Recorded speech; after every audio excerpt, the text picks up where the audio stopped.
Did you know some of the worst outboard engines ever built were sold right next to blenders and washing machines? We ranked 22 engine brands from worst to best, and you'll see why even mail-order motors once ruled American lakes. But here's the twist. Some of those cheap disasters helped spark the innovations powering today's $1 million superboats. From smoky British relics to cutting-edge Japanese masterpieces, we're breaking down a century of marine evolution. Stick around, because by the end, you'll know which engines truly ruled the water, and which should have stayed on the shelf. Let's kick things off with the infamous Wards, also sold as Wizard Outboards through Montgomery Ward. These engines were the budget kings of the boating world. If budget also meant pray it starts, you didn't buy one from a dealer, you ordered it out of a catalogue next to toasters and tire pumps. That should have been the first red flag. They were the definition of good enough. They'd start once, maybe twice, and then teach you the meaning of patience. Mechanics hated them, boaters cursed them, and yet somehow they sold like popcorn.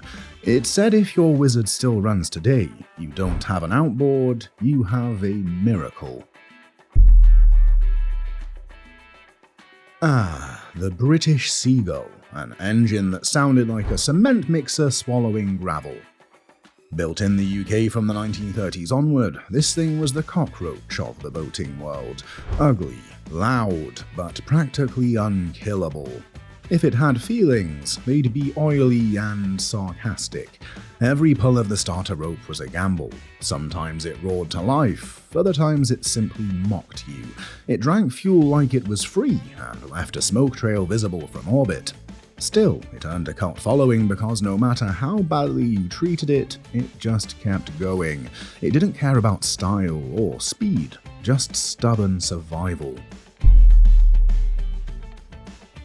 Force Outboards were Mercury's attempt at making affordable performance, which is like trying to build a budget Ferrari out of lawnmower parts. They looked decent enough on the transom, but open the cowling and you'd find the marine equivalent of instant noodles, quick, cheap, and questionable for long-term use. Their performance was okay if you didn't push them, but reliability, let's just say they tested your vocabulary of swear words. They became known as the Yugo of outboards, and the nickname stuck harder than their paint jobs. Still, they made boating accessible for thousands of folks, and that's their only saving grace. West Bend and Esker engines were what you bought when your budget said rowboat, but your heart said outboard. They were light, simple, and about as intimidating as a blender with a propeller. Great for small lakes and calm days, but pray the wind didn't change. They were sold in department stores, easy to maintain, and surprisingly loyal if you treated them gently, but they weren't built for glory, just getting from dock to dock. Think of them as the disposable cameras of boating. Cheap, cheerful, and forgotten by the time the film ran out. Still, for weekend warriors and casual anglers, they got the job done, most of the time. Lone Star and Sea King were like the undercover agents of the boating world, rebadged versions of other engines, usually built by Gale or West End. If you ever owned one, chances are it wasn't actually made by the brand on the sticker. These were the store brand colas of Outboards. Tasted fine, cost less, but no one bragged about owning them. They weren't bad, just basic. Reliable enough for fishing trips or lazy Sunday cruises, but you'd never see one winning a race. Parts were interchangeable, performance was predictable, and expectations were low, which ironically made them surprisingly likable. The boating equivalent of a reliable old toaster. Not exciting, but it works when you need it to. Clinton outboards were small, tough, and simple, designed in an era when the average boater fixed engines with pliers and determination. They were the go-to for small boats, canoes, and anyone who thought maintenance manual was a suggestion. Built in Iowa, they ran decently as long as you didn't expect silence, smoothness, or dignity. These engines were famously crude, loud, rattly, and often with the throttle sensitivity of a light switch. But here's the thing, they usually started, ran, and got you back to shore. Clinton owners didn't talk about performance, they talked about survival stories. For their price and reliability, they earned their keep, even if they shook your arms numb. Gale Products was OMC's secret side hustle, building motors for department store brands like Sea King, Viking, and even Montgomery Ward. They were basically Johnson and Evinrude's less glamorous cousins. Same DNA, fewer features, lower price. You could call them the factory seconds of Outboards, but that's what made them brilliant. They ran well, shared parts with their fancier siblings, and offered solid engineering at bargain prices. The only thing missing was prestige. Boaters in the know loved them, everyone else ignored them. In hindsight, Gale was ahead of its time, proving that good engines didn't need shiny decals, just dependable design and a bit of underdog spirit. Scott Atwater was that 1950s brand every old-timer swears by, right before telling you how it nearly caught fire once. Founded in Minnesota, these engines were surprisingly innovative for their era, introducing full gear shifting, self-starters, and sleek designs when most brands still looked like industrial blenders.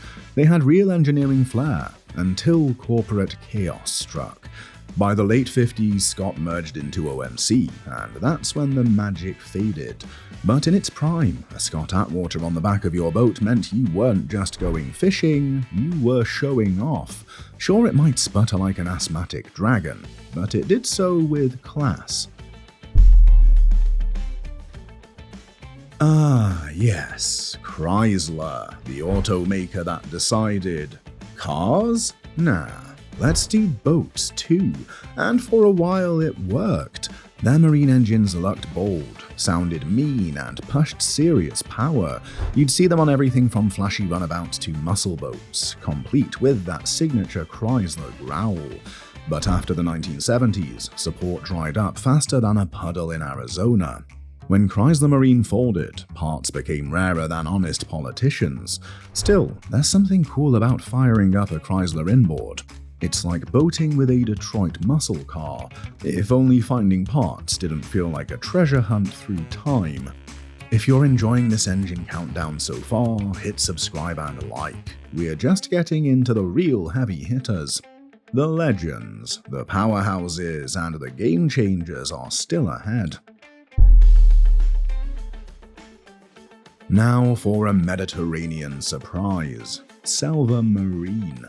Built in Italy, these engines are smoother than an espresso shot at dawn. They're quiet, refined, and packed with Yamaha-linked reliability because, fun fact, Selva builds some Yamahas under license. You don't see them much outside Europe, but in the Mediterranean they're everywhere. Sleek white hulls cruising under the Italian sun. They're like the Ferraris of mid-range outboards, stylish, understated, and weirdly underappreciated. Maybe it's because they don't shout about horsepower, they just deliver it gracefully. Selva's the outboard equivalent of an Italian gentleman in sunglasses, smooth, capable, and never in a rush to prove it. Mariner was Mercury's twin brother, the one sent abroad to make friends. Created in the late 1970s to compete in overseas markets, Mariner engines were basically Mercury's in disguise, wearing different decals and occasionally a few tweaks for regional fuel and service standards. For boaters in Europe, Australia, and Asia, the Mariner name became synonymous with dependable, no-nonsense power. They had the same DNA as Mercury: strong mid-range torque, decent efficiency, and bulletproof reliability. Some even shared identical components, meaning you could swap parts between them like Lego bricks. But here's the thing, while Mercury was all flash and performance, Mariner kept it humble. It was the quiet achiever, less racing heritage, more practical workhorse. Even after the brands officially merged, old-timers still speak fondly of their Mariners. They weren't glamorous, but they always started, always pushed you home, and never made a scene. In the boating world, that's worth gold. Or at least a full tank of gas and zero stress. Cox Marine is proof that the British can still build something that scares the competition. Their CX-0300 outboard is a 300 horsepower diesel beast aimed squarely at the military and commercial market. It's not for weekend fishermen, it's for people who think fuel efficiency and torque monster should live in the same sentence. This engine drinks diesel, laughs at gasoline, and delivers ridiculous pulling power. You'll find them on patrol boats, super yacht tenders, and anywhere reliability means survival. They cost more than some small boats, but you get what you pay for. An engine that can run all day, in all conditions, and still look like it's just getting warmed up. The downside? It's heavy, pricey, and definitely not made for your average pontoon. But as a modern engineering achievement, it's a masterpiece, a diesel sledgehammer dressed like a gentleman. Cox didn't build an engine for everyone, they built one for those who can't afford failure. Now for the outboard that redefined too much. Seven Marine didn't just make engines, they made mechanical flex. Their smallest motor was 557 horsepower. Their biggest, a 627 horsepower supercharged V8 built from Cadillac's CTS-V components. These things weren't bolted on boats, they were strapped on like rocket boosters. The concept was wild. Luxury outboards for six-figure yachts. You wanted power, torque, and bragging rights? Seven Marine gave it to you in titanium. They even had LED lighting under the cowling, because if you're spending a house deposit on an engine, it better glow. Sure, they were expensive, overbuilt, and wildly impractical, but they changed the conversation. Suddenly outboards weren't just for fishing boats, they were for luxury powerboats screaming past you at 80 miles per hour. Mercury eventually took the company's position in the market, bringing its wild DNA into the modern Verado line. Seven Marine may be gone, but its spirit lives on, loud, proud, and turbocharged. Johnson is the brand that built America's boating obsession. Founded in 1921, it became a household name for families who spent weekends on the lake, and for fishermen who trusted their lives to its hum. These outboards were famously rugged, designed for people who believed duct tape and willpower could fix anything. Their classic white and red paint jobs became icons of the post-war boating boom, when reliability mattered more than horsepower numbers. Johnson engines ran hard, smoked proudly, and usually outlived their owners. They didn't care about luxury, they cared about getting you home. Even after OMC's bankruptcy in 2000, diehards refused to give them up. Today you'll still find vintage Johnsons firing up after decades of neglect, like loyal old dogs who never learned to quit. They weren't perfect, carbs clogged, seals leaked, but they always forgave you. Few brands built such loyalty. For nearly 80 years, Johnson wasn't just an engine, it was a symbol of American durability and the sound of summer on the water. Evinrude was born from pure ingenuity. Ole Evinrude invented the very concept of the outboard motor back in 1907 after rowing across a lake to buy his sweetheart an ice cream, and deciding there had to be a faster way back. From that romantic spark came a century of innovation. Evinrude's engineering breakthroughs shaped the marine industry, from early two-strokes to the brilliant E-Tech direct injection engines that could idle whisper quiet or scream at full throttle. They were clean, efficient, and way ahead of their time. Unfortunately, the brand met its end in 2020 when parent company BRP shut down production. But even in death, Evinrude's legend lives on. Ask any boater who's owned one. They'll talk about that blue cowling with a hint of pride and nostalgia. It wasn't just a motor, it was a badge of heritage. Evinrude didn't just build engines, it built stories. And for a century, it powered the dreams of people who lived for open water. Tohatsu might not be the flashiest name on the dock, but it's the secret backbone of the outboard world. Founded in 1922, this Japanese company mastered the art of quiet reliability. They're the engineers behind many Mercury and Nissan small engines, so even if you've never owned a Tohatsu, odds are you've trusted one. Their motors are light, fuel efficient, and nearly indestructible. Commercial fishermen swear by them because they always start, even after months of abuse. Weekend boaters love them because maintenance is as simple as coffee and a wrench. They don't overheat, they don't whine, and they never give up. Tohatsu doesn't chase headlines or racing trophies, it just builds engines that work. They've earned a reputation as the strong, silent type, humble in marketing, dominant in reliability. When you see a Tohatsu humming on a tiller, you're looking at one of the most dependable marine companions ever built. Not loud, not flashy, just quietly perfect. Honda Marine was the first major brand to say, you know what, let's stop smoking up the lake. In the 1960s and 70s, while everyone else was obsessed with oily two-strokes, Honda doubled down on clean four-stroke technology. It was a risky move, but it worked. Their engines were quiet, smooth, and so refined you could almost forget they were running. Built with the same obsessive precision as their cars, Honda's outboards quickly earned a reputation for bulletproof reliability. They weren't the flashiest or fastest, but they'd run forever on a sip of fuel. For many boaters, a Honda engine means one less thing to worry about. Sure, they might like the roar of a Mercury or Yamaha, but they'll outlast your boat, and probably your patience. Reliable, efficient, and environmentally responsible, Honda outboards turned practicality into prestige. When it comes to longevity and low maintenance, Honda's four-stroke philosophy still sets the gold standard on the water. Suzuki Marine is the brand that never brags, but always over-delivers. Their outboards have quietly built a cult following among boaters who care more about dependability than decals. Founded in 1965, Suzuki entered the marine scene late, but came swinging, offering silky smooth four-strokes with uncanny reliability and fuel efficiency. Their engineering is pure Japanese mastery. Dual overhead cams, lean burn control, and corrosion resistance that keeps them alive long after rivals are junked. You'll rarely see a Suzuki broken down on a dock, and that's their best marketing.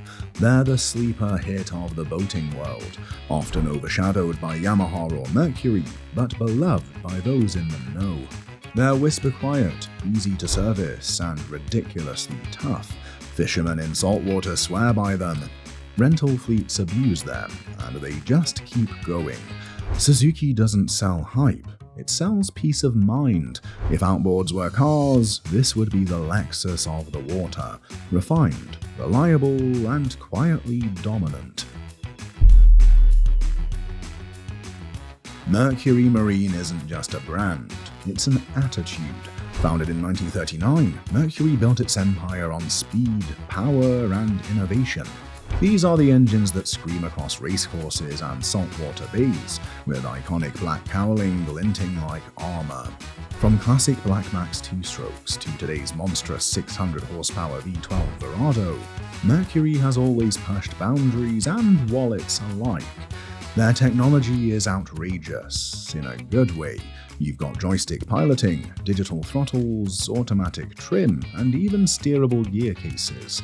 Mercury isn't trying to be subtle, it's trying to be king. And for performance enthusiasts, it often is.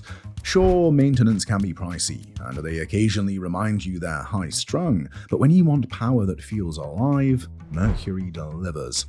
These engines roar, they race, and they refuse to apologize for being loud about it. The American outboard powerhouse remains a symbol of muscle, speed, and innovation that defines performance boating to this day. And finally, sitting proudly at number 1, Yamaha Marine. The undisputed all-rounder, the outboard that everyone from weekend boaters to commercial captains trusts with their lives. Yamaha didn't just build engines, they built an empire of reliability. Since the 1960s, these Japanese powerhouses have earned a reputation for starting every time, running forever, and doing it all without fuss. They're not just reliable, they're refined. Smooth idle, balanced torque, whisper-quiet operation, and fuel efficiency that makes rivals jealous. Yamaha's lineup covers everything from tiny portables to the monstrous 450 horsepower XTO offshore, a mechanical masterpiece that can power a yacht with the same calm confidence as a tender. Ask any marina mechanic which engine they'd take around the world, and odds are they'll point to a Yamaha.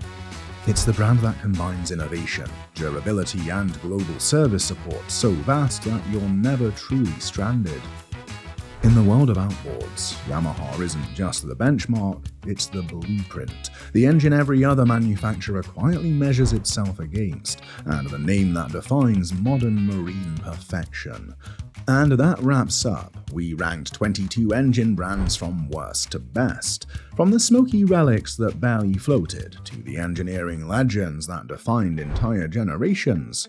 Every engine told a story. Which one would you trust on your next trip? Drop your pick in the comments, hit subscribe, and join us next time as we dive even deeper into the machines that shaped marine history.